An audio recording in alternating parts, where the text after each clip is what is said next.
আসসালামু আলাইকুম বন্ধুরা। আজকে আমি বাঁধাকপির একটা রেসিপি বানাবো অল্প তেল মশলায়, যেটা তোমাদের আশা করি ভালোই লাগবে। তো প্রথমে আমি কড়াইয়ে তেল দিয়ে দিলাম। এরপর তেলটা একটু গরম হবে, তখন আমি পাঁচফোড়ন দিয়ে দেব। এবার পাঁচফোড়নটা একটু লাল হওয়া পর্যন্ত অপেক্ষা করতে হবে। এরপরে পেঁয়াজ, রসুন কুচি আর কাঁচা লঙ্কা, ব্যাস এটুকুই দিয়ে এটাকে ভালোভাবে ভাজতে হবে, একটু লাল লাল করে।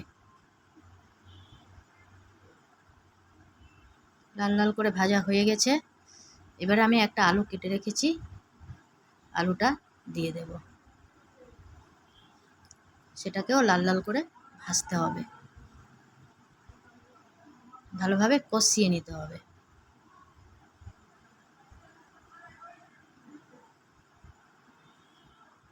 এরপরে আমি এতে লবণ দিয়ে দেব, স্বাদ মতো হলুদ,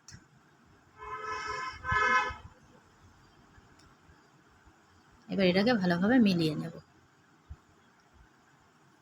কাশ্মীরি লাল লঙ্কা দিয়ে দেব।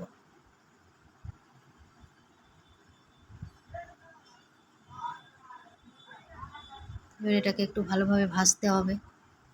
এরপর আমি বাঁধাকপি, বিনস আর কুমড়ো কেটে রেখেছি, সেটাকে দিয়ে দেব।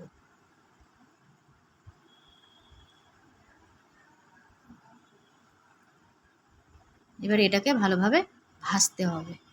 তারপর আমি কিছুক্ষণের জন্য ঢাকা দিয়ে রেখে দেব।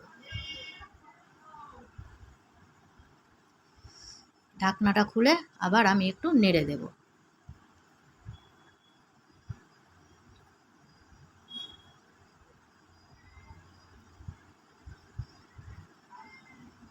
নাড়া হয়ে গেছে, আবার আমি ঢাকনা দিয়ে ঢেকে দেব।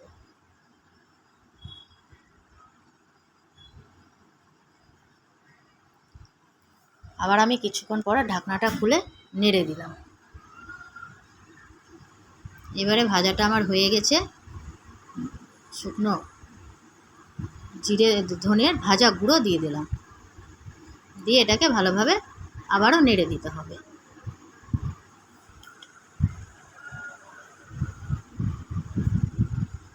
আশা করি রেসিপিটা তোমাদের ভালো লেগেছে। যদি ভালো লেগে থাকে লাইক, কমেন্ট, সাবস্ক্রাইব করে দিও। এবার আমি ভাজাটাকে খুলে নেব।